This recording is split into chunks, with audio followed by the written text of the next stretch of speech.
बिस्मिल्लाहिर्रहमानिर्रहीम। अस्सलाम वालेकुम नाज़रीन, आप यूट्यूब चैनल देख रहे हैं। मैं इमरान खान हूँ। आज बहुत अहम दिन है मंगल का। इसके हवाले से भी मैं चीज़ें आपके सामने रखूंगा, लेकिन पहले शहबाज शरीफ साहब वतन वापस पहुँच गए हैं। बिलाखिर 4 दिन तक वो बरतानिया में रहे। वो चले गए थे बहरीन और बहरीन से बरतानिया में उनके जाने के बाद बहुत सारी चमगोइयाँ हुई। और वो टाइम जिस वक्त एक नया नोटिफिकेशन जारी किया जाना था आर्मी चीफ के लिए, और इमरान खान की बहन ये बता चुकी हैं कि उन्हें ये पैगाम पहले ही दिया जा चुका था कि जब तक आर्मी चीफ का नोटिफिकेशन जारी नहीं हो जाता तब तक इमरान खान साहब से मुलाकातें नहीं होंगी या उनकी मुलाकातें नहीं करवाई जाएंगी।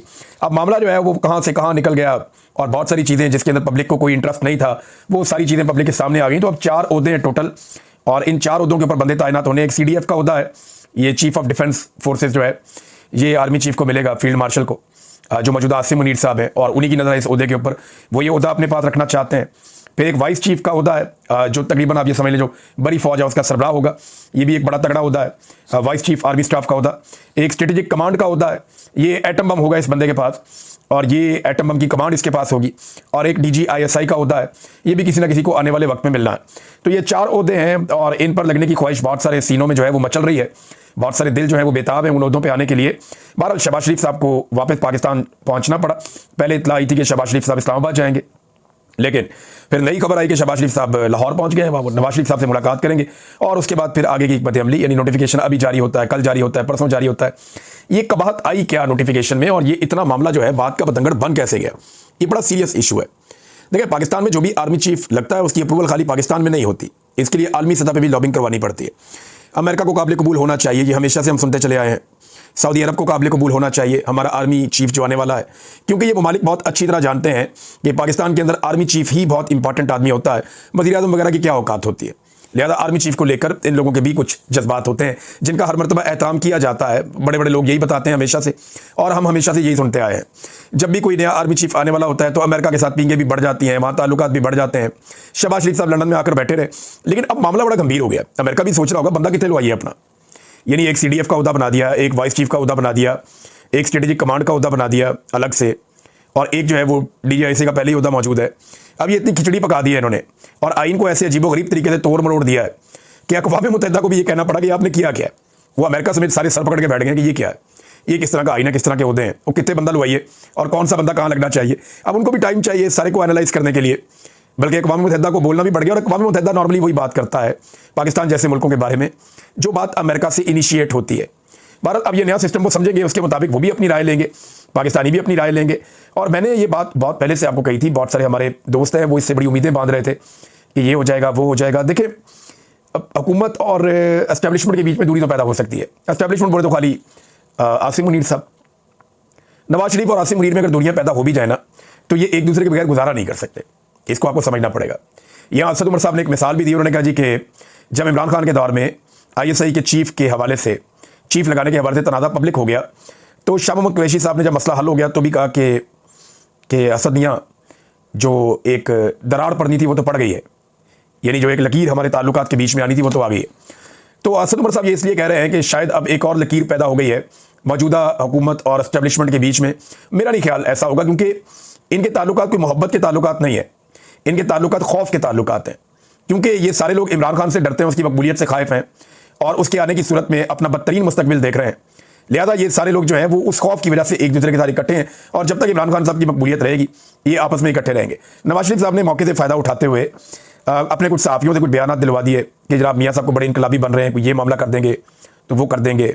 लेकिन मैंने आपसे पहले अर्ज़ किया था कि ये गुजारा आसिम मुनीर साहब पे ही करेंगे, इन्हें आसिम मुनीर के साथ चलना पड़ेगा। उसकी वजह यह है कि जो कुछ शरीफ खानदान के लिए या मौजूदा रजीम के लिए आसिम मुनीर साहब ने किया, ये तो जनरल बाजवा भी नहीं कर सकता था। यानी जिस लेवल तक पाकिस्तान में अवाम के साथ मुखालफत ली है इदारे ने, इससे पहले किसी डिक्टेटर के दौर में भी इतनी मुखालफत नहीं ली गई जिस लेवल तक अब आसिम मुनीर साहब गए। तो इससे बेहतर आदमी नवाज शरीफ साहब को, शहबाज शरीफ साहब को, जरदारी साहब को नहीं मिल सकता जो इस लेवल तक आ जाए। तो आसिम मुनीर साहब इस लेवल तक आए और वही एक बेहतर चॉइस हो सकते हैं मौजूदा रजीम की। लेकिन एक बड़ी इंटरेस्टिंग बात यह है कि अब हर गुजरते दिन के साथ आप मेरी बात लिख कर रख लें, मैंने आपको ये पहले भी कहा था और बहुत पहले भी एक वीलॉग में मैं कह चुका हूं कि जब भी जर्नैल को एक्सटेंशन मिलती है ना तो वो कमज़ोर होना शुरू हो जाता है, और जर्नैलों की एक्सटेंशन से इदारा भी कमज़ोर होता है। या आप किसी भी इदारे के अंदर जब एक्सटेंशन देना शुरू कर देते हैं वो इदारा अंदर से कमज़ोर होना शुरू हो जाता है, और यही काम जो है वो अभी इस मरतबा फिर होगा। आसिम मुनीर साहब की एक्सटेंशन के दिन के बाद से लेकर हर गुजरते दिन के साथ वो कमज़ोर होते चले जाएंगे। नाज़रीन, जो सहाफ़ी दिन रात इमरान खान साहब को ये तलकीन करते हैं या उनके ऊपर ये तनकीद करते हैं कि इमरान खान साहब एस्टेब्लिशमेंट के सामने सरेंडर क्यों नहीं करते, इमरान खान साहब तनकीद क्यों करते हैं एस्टेब्लिशमेंट के ऊपर, इमरान खान साहब 4 कदम पीछे क्यों नहीं हट जाते। दिन रात इमरान खान साहब पे तनकीद भी करते हैं, बल्कि ये भी कहते हैं कि इमरान खान साहब खुद भी मरेगा और अपने साथियों को भी मरवाएगा। ये वो सारे दानिश्वर और सहाफ़ी हैं जो इमरान खान साहब के एक लफ्ज़ बोलने पे, एक जुमला बोलने पे या तनकीद करने के ऊपर ये उल्टा तनकीद करते हैं कि इमरान खान को एस्टेब्लिशमेंट के सामने खड़ा नहीं होना चाहिए। अब इंटरेस्टिंग बात यह है कि वही सहाफ़ी नवाज शरीफ साहब के सिर्फ एक जुमले के ऊपर सदके वारी जा रहे हैं कि इमरान खान को लाने वाले जो है वो बड़े मुजरिम है, उनका भी एहतसाब किया जाए।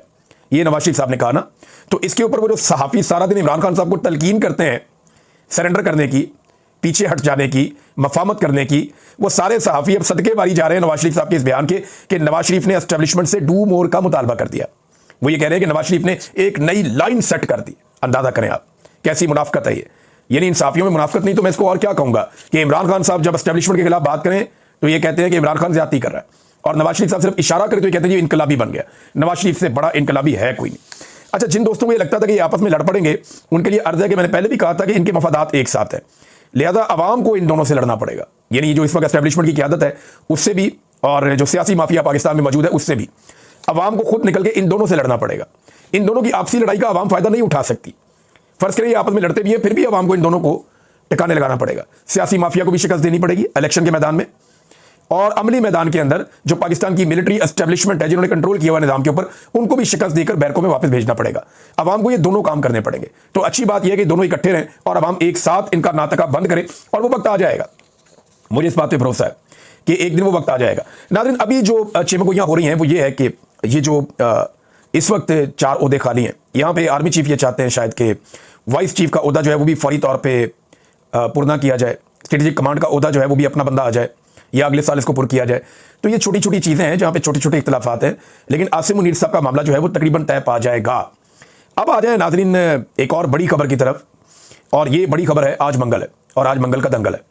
पाकिस्तान तहरीक इंसाफ को आज साबित करना पड़ेगा कि इमरान खान साहब की कैद तन्हाई के खिलाफ वो फैसला कुन कोई तहरीक चलाना चाहते हैं या इसका फैसला करवाना चाहते हैं। देखिए, आलमी मीडिया में ये खबरें चल रही हैं और बार बार चल रही हैं। आलमी मीडिया इसके ऊपर आवाज़ उठा रहा है। इमरान खान साहब की साबिका एहलिया जमामा गोल्डस्मिथ, उन्होंने भी इसके ऊपर आवाज़ उठाई। उन्होंने भी कहा कि बच्चों से बात तक नहीं करने दी जा रही इमरान खान साहब को, ऐसा कैद तन्हाई में रखा है। उन्होंने जो मेहदी हसन है उनका जो इंटरव्यू हुआ था ख्वाजा आसिफ का, मेहदी हसन ने ट्वीट किया, उसके ऊपर उन्होंने को ट्वीट करते हुए या उस पोस्ट के ऊपर दोबारा उसके ऊपर कमेंट करते हुए उन्होंने लिखा कि हत्ता कि वो बच्चों के साथ भी इमरान खान साहब की बात नहीं करवाई जा रही। तो आलमी मीडिया, रॉयटर्स है या बाकी अमेरिका के, यूरोप के मीडिया हैं, वो रिपोर्ट कर रहे हैं कि इमरान खान साहब की एक कैद तन्हाई है और उनके साथ लगातार ज्यादती बढ़ती जा रही है, और उनकी हिफाजत के हवाले से या उनकी ज़िंदगी के हवाले से उनकी फैमिली को खदशात हैं, खासतौर पर उनके बेटों और उनकी बहनों के हवाले से स्टेटमेंट बताए जाते हैं। तो आज मंगल का दिन है, बड़ी तादाद में कारकुनान और रहनुमा जो है उन्हें हदायत की गई है कि वो सारे के सारे अडियाला जेल के बाहर पहुंचे। राणा सनाउल्लाह साहब ने कहा कि हम क्योंकि ये आ रहे हैं अडियाला जेल के बाहर, तो हम इनको दूर रोकेंगे, करीब नहीं आने देंगे अडियाला जेल के। ये तो आज के दिन में पता चल जाएगा। अभी थोड़ी देर के बाद लोग आना शुरू हो जाएंगे। जब आप ये वीडियो सुन रहे होंगे, लोग पहले जाएंगे इस्लामाबाद हाई कोर्ट, उसके बाद आएंगे अडियाला जेल की तरफ। तो कहाँ पे उनको रोका जाएगा, किस जगह पे नाके लगाए जाएंगे, कितनी सख्ती की जाएगी, ये सारी चीज़ें हमें अगले चंद घंटों में पता चल जाएगी। लेकिन पाकिस्तान तहरीक इंसाफ ने एक और बात की है जो सुहेल अफरीदी ने की, नेम एंड शेम करेंगे। यानी वो तमाम लोग जिन्होंने इमरान खान साहब से टिकट लेके इलेक्शन लड़ा, उनके नाम के ऊपर वोट लिया, MNA बने, MPA बने, सेनेटर्स बने, चाहे वो पंजाब में या KP में, या वो लोग जिन्होंने टिकट लिया और वो वैसे तो इलेक्शन जीत गए लेकिन उनके खिलाफ फॉर्म 47 जारी हो गया, उनको हरा दिया गया, वो लोग भी, या वो टिकट होल्डर जो इलेक्शन हार गए वो लोग भी, या वो पार्टी के ओहदेदारान जिनके पास पार्टी के अंदर ओहदे हैं और वो ये समझते हैं कि वो आइंदा इलेक्शन लड़ेंगे, उम्मीदवार है, वो लोग भी, वुकला तंजीमें भी। तो इन सबको जो है वो अब बाउंड किया गया कि ये सारे के सारे पहुंचे अडियाला जेल के बाहर, क्योंकि आज इमरान खान साहब की बहनों ने मुलाकात करने के लिए जाना। अब नेम एंड शेम किया जाएगा, सोशल मीडिया के ऊपर बड़ा तमाशा लगेगा। जो लोग नहीं पहुंचेंगे उन्हें बड़ा सॉलिड रीजन देना पड़ेगा कि क्यों वो अडियाला जेल के बाहर नहीं पहुंचे, जब पार्टी ने कॉल की थी कि सारे लोगों को अडियाला जेल के बाहर पहुंचना है इमरान खान साहब की बहनों के साथ यकजहती करने के लिए, ताकि इमरान खान साहब की बहनों की अपने भाई के साथ मुलाकात हो सके और इमरान खान साहब की खैरियत दरियाफ्त की जा सके। पाकिस्तान तहरीक इंसाफ के लोग ये भी बता रहे हैं कि सामान कौन सा लेकर जाना है। यानी कई लोगों ने वीडियो जारी किए कि जनाब इसमें आप ये सामान ले आए, आपको बहुत ज़रूरत पड़ सकती है, अगर लंबा धरना देना पड़े तो आपको सर्दी का सामान भी होना चाहिए, थोड़ा बहुत खाने पीने के लिए भी होना चाहिए, तो इस तरह की चीज़ें भी होनी चाहिए, गर्म कपड़े आपके होने चाहिए। तो ये सारा कुछ उसके ऊपर लिखा, नीचे दरी शरी डालने के लिए भी होनी चाहिए, क्योंकि ज़मीन से बहुत ठंड वहाँ पे चढ़ती है, लिहाजा लोग सामान की लिस्टें भी डाल रहे हैं और सामान लेकर आ रहे हैं। उधर पाकिस्तान तहरीक इंसाफ भरपूर कंपेन चला रही है कि सबको आना पड़ेगा, वरना सोशल मीडिया का अताब उसके ऊपर नाजिल हो जाएगा जो नहीं आएगा। दूसरी जानिब हुकूमत ने क्या किया, हुकूमत ने जो है वो फौरी तौर पर दफ़ा 144 नाफिज कर दी है। रावलपिंडी में 3 दिन के लिए दफ़ा 144 लगाई गई है। जबकि इस्लामाबाद में 2 माह के लिए दफ़ा 144 नाफिज कर दी गई। आप अंदाज़ा करें ये निज़ाम इमरान खान साहब से कितना डरा हुआ है। गौर करें, इन्होंने पिछले 850 दिन हो गए इमरान खान साहब का एक झलक कौम को नहीं दिखाई, एक झलक। कोई ऐसा सियासी कैदी पाकिस्तान की तारीख में है जो इतने लंबे अरसे तक उसकी कोई फोटो, कोई वीडियो, कोई चीज़ बाहर नहीं आई, वो अदालत में पेश ही नहीं किया गया बाहर लाके। अडियाला जेल के अंदर ही सबसे कैमरे ले लिए जाते हैं, मोबाइल ले लिए जाते हैं, कोशिश की जाती है कि इमरान खान साहब का कोई फोटो, कोई चीज़ बाहर ना आए। सिर्फ एक फोटो बाहर आया था और पूरी दुनिया के अंदर ट्रेंड बन गया था, इतना वायरल हो गया था एक फोटो जब इमरान खान साहब का बाहर आया था। उसका इंपैक्ट देखें कितना बड़ा था। एक छोटी सी ऑडियो इमरान खान साहब की बाहर आई थी, उसका इंपैक्ट आप देखें कितना बड़ा था।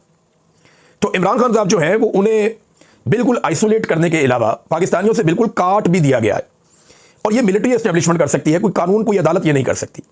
अदालत कभी नहीं कहती कि कोई बंदा बिल्कुल दिखाई ना दे, अदालत कभी नहीं कहती कि कोई बंदा बिल्कुल सुनाई ना दे। ये पाकिस्तान की मिलिट्री एस्टेब्लिशमेंट की स्ट्रेटजी है। एक कहावत है उर्दू की, आंख हो जल पहाड़ हो जल, कि जब आंख ही नहीं, आप देख ही नहीं रहे किसी को, तो आहिस्ता आहिस्ता वो गायब हो जाएगा। जब आंख नहीं है तो पहाड़ भी नहीं है, आपको दिखाई नहीं देगा। तो इमरान खान को हम देखने नहीं देंगे पब्लिक को, तो पब्लिक आहिस्ता आहिस्ता भूल जाएगी। जब लोग इमरान खान की बातें नहीं सुनेंगे तो लोग इमरान खान को भूल जाएंगे। ये पाकिस्तान की मिलिट्री एस्टेब्लिशमेंट को लगता है। लेकिन हो ये रहा है कि इसका उल्टा इंपैक्ट आ रहा है। और अब वो इतना डर गए कि उन्हें आइडिया कि अगर 5 मिनट के लिए इमरान खान को अडियाला जेल से बाहर निकाला तो फिर 5 मिनट के बाद भी इमरान खान को अडियाला जेल के अंदर बंद करना मुमकिन नहीं रहेगा। लोग इस लेवल तक अग्रेसिव हो गए हैं, इस लेवल तक इमरान खान के मामले में खड़े हैं। तो आज का दिन बड़ा अहम है। एक तो अनाउंस किया गया था कि रोड बंद कर देंगे, फिर कुछ लोग खैबर पख्तूनख्वा ये कह रहे हैं कि रोड बंद करने तो हर चीज ही बंद करें, फिर नाटका बंद कर दें वफाकी हुकूमत का कि जनाब आप हमारे लीडर को बंद किया आपने इलीगली, गैर कानूनी तरीके से, आप जुल्म जबर कर रहे हैं, लिहाजा हम भी आपको बंद कर रहे हैं। तो ये खैबर पख्तूनख्वा में आवाजें उठ रही हैं। अब उसके मुकाबले में आवाजें उठ रही हैं जनाब गवर्नर राज लगा देंगे, ये कर देंगे। गवर्नर राज कोई देखिए लगाने की ख्वाहिश तो है, बार बार बात भी होती है, कहा जाता है कि हुकूमत खैबर पख्तूनख्वा की गिरा देंगे, हटा देंगे, ये ख्वाहिश भी है। और कोई पता नहीं जिस तरह के ये लोग हैं ये कर भी देंगे। इन्होंने इतने बड़े बड़े अजीबोगरीब काम कर दिए हैं, तो ये काम करना कौन सा इनके लिए वो प्रॉब्लम होगा। लेकिन इसके नताइज बड़े खौफनाक आएंगे। इसके नतीजे में मजीद दहशतगर्दी भी बढ़ेगी, आग भड़केगी। इसके नतीजे में लोग रद्द-ए-अमल देंगे, जगह जगह पे एहतजाज होगा और कारोबारी जिंदगी मुकम्मल तौर पे मुअत्तल हो जाएगा खैबर पख्तूनख्वा में। और पाकिस्तान तहरीक इंसाफ की मकबूलियत खैबर पख्तूनख्वा में अगर थोड़ी बहुत नीचे गई भी है तो वो पीक पे पहुंच जाएगी और तहरीक की बहुत बड़ी ताकत बन जाएगी। पहले कौन सा कोई वो हुकूमत कर रहे हैं, वहां पे पुलिस उनके कंट्रोल में नहीं है, चीजें उनके कंट्रोल में नहीं है, ये सब जानते हैं। वहां से बंदे गवाह हो जाते हैं खैबर पख्तूनख्वा से, वजीर आला पता तक नहीं करवा पाता कि बंदे किधर है। ये तो हालात है वहां की हुकूमत के और गवर्नेंस के, कर नहीं पाएंगे ना, उनके इख्तियार में नहीं है। इदारों को कंट्रोल कर रही हैं एजेंसियां ऊपर से बैठ के, इस्लामाबाद से चीजें कंट्रोल हो रही हैं, वो बात ही नहीं मान रहे सूबाई हुकूमत की। पूरा आवे का आवा ही बिगड़ा हुआ है। लिहाजा ऐसी सूरत हाल में अगर हुकूमत इनकी चली जाती है और गवर्नर राज लग जाता है तो अवाम के अंदर ये कई गुना ज्यादा ताकतवर हो जाएंगे और ये इनकी एक कॉल के ऊपर अवाम बहुत बड़ी तादाद में निकलकर सड़कें बंद कर देगी, खैबर पख्तूनख्वा बंद हो जाएगा और एक अजीब मैस क्रिएट हो जाएगा पूरे खैबर पख्तूनख्वा में। अब जनाब ये लगाना चाहते हैं अपना गवर्नर, अगर तो देखना गवर्नर राज लगाना तो पहले गवर्नर तब्दील करना पड़ेगा, कुंडी साहब से तो नहीं होना, पीपल्स पार्टी शायद माने भी ना। तो एक तो परवेज खटक एक ऑप्शन है, एक ऑप्शन जो सैफुल्ला बरादरान जो है, अनवर सैफुल्ला गालिबन उनके साथ मुलाकात भी हुई शहबाज शरीफ की। तो ये जो सैफुल्ला बरादरान जो है इनको भी ज़ेरे गौर लाया जा रहा है। वो 3 रिटायर्ड जर्नैल भी हैं, एक तो जर्नैलों का भी दिल नहीं भरता ना, रिटायरमेंट के बाद भी इनको ओहदे चाहिए होते हैं, तो 3 रिटायर्ड जर्नैल भी हैं प्रायोरिटी के ऊपर कि इनमें किसी जर्नैल को बना दिया जाए।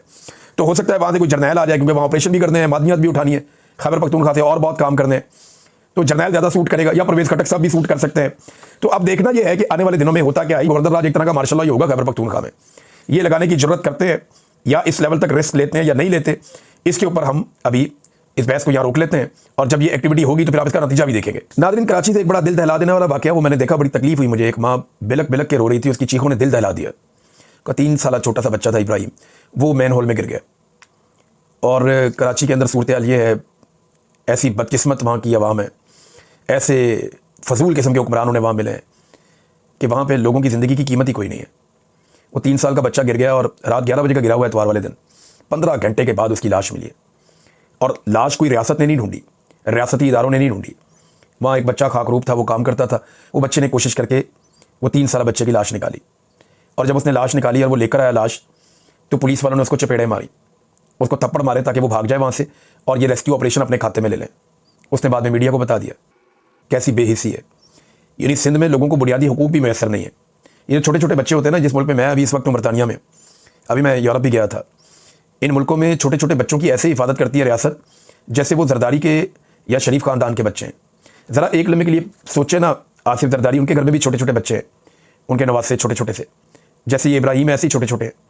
फ़र्ज़ करें उनमें से कोई बच्चा मैन होल में गिर जाता तो पूरी सिंध हुकूमत, वज़ीर आला समेत सारे वज़रा वो मैन होल के अंदर उतरे हुए होते। अंदर गिर के डूब डूब के वो उस बच्चे को तलाश कर रहे होते कि किसी तरह उसकी जान बच जाए, लेकिन गरीब का बच्चा है, किसी को परवाह भी नहीं है। छोटा सा बच्चा है ना, देखें वो गिर गया गंदे पानी के अंदर, दम घुट गया उसका पानी के अंदर और उसका इंतकाल हो गया। बहुत अफसोसनाक बात है।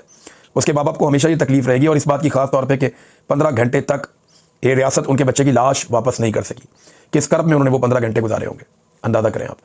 तो जरदारी साहब एक लम्हे के लिए सोचें ना कि उनकी बेटी का बच्चा है, या नवाज शरीफ साहब सोचें ना कि उनके घर का कोई छोटा बच्चा है। कितनी तकलीफ होती है इस बात पे। तो लोगों के बच्चों को अपना बच्चा समझे, इसको एक वाक़ये की तरह ना देखें। फैसिलिटेट करें शहरियों को, बुनियादी सहूलियात उन्हें फराहम करें। लोग आपको टैक्स देते हैं और इतना ज़्यादा टैक्स देते हैं, आम आदमी की तो आपने टैक्स ले लेकर कमर तोड़ दी है। बड़े आदमी से आप टैक्स लेते नहीं हैं, ताकतवर को आप पूछते नहीं हैं, गरीब आदमी को आपने निचोड़ कर रख दिया है, लेकिन उसके बदले में आप उसे देते क्या है? कुछ भी नहीं देते आप उसे। तो ये बड़ी तकलीफ वाली एक खबर थी, मैंने इसको देखा, काफ़ी देर तक मैं तकलीफ में रहा। एक मेरी और गुजारिश है, जितना लड़ना आपस में लड़ो, जितना दिल करता है आपस में लड़ो, लेकिन खुदारा जो शौकत खानम अस्पताल है उसको बीच में मत लाएं।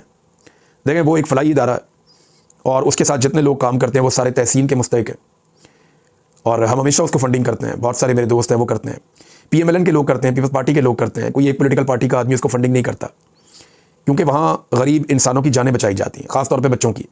तो मेरी आप सबसे गुजारिश है, खासतौर पे हुकूमत से, कि जितना लड़ना है लड़ो, मारना है मारो, जो मर्जी करो, लेकिन शौकत खानम को अपनी घटिया सियासत के अंदर ना लेकर आए। अब तक के लिए इतना ही। अपना ख्याल रखिएगा, अपने चैनल का भी। अल्लाह हाफ़िज़।